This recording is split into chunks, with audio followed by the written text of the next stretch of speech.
The darkness will fade away soon, and let us appreciate the undying moon. So this is GetsuFumaDen, Undying Moon, and this is a sequel to a game that probably most of you have never heard of. I actually played this game, and I even forgot about it. The original. It was on the Famicom disk system, and it's actually kind of different. The original NES game, they tried to do like, it was mostly a side scroller like this game, but then I think they had like cutscenes and other things that I didn't really see in this semi-sequel.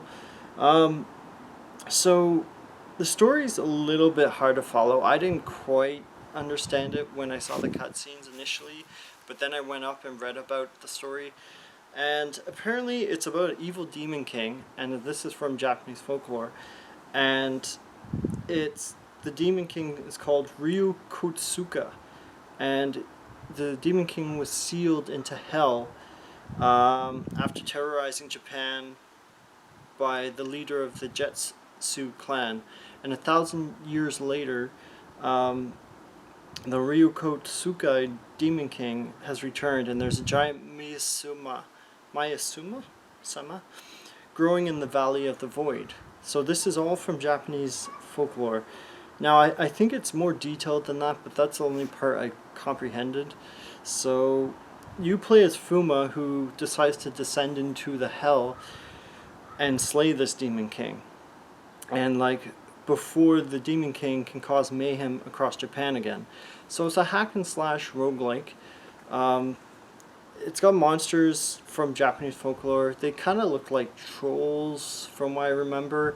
Then there was this tall like rock creature, and that's really all that you see on the first level. I kind of got stuck, to be honest, after playing for 30 minutes or so, and I kind of couldn't get into this that much, to be honest.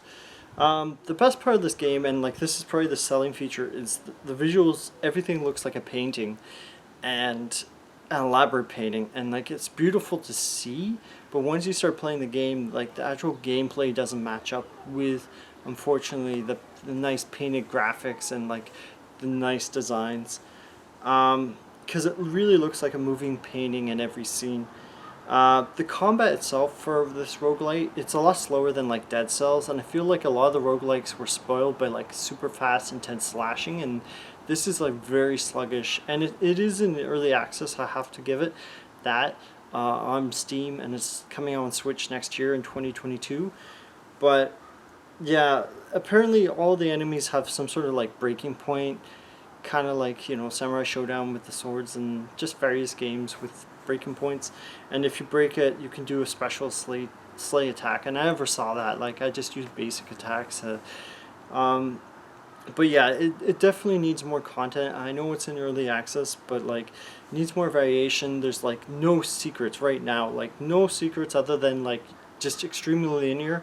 And like, sometimes I'm okay with linear games, but with this game I just found like, okay, I got stuck, and it's just kind of like a chore to travel rather than and go through the levels than to explore and enjoy it like a Metroid game.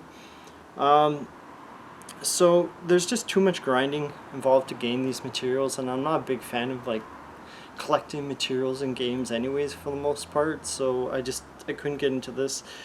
While the art is great, as I said, like I couldn't get into it the way I got into Cyber Shadow. Like when I started playing Cyber Shadow, I played for hours.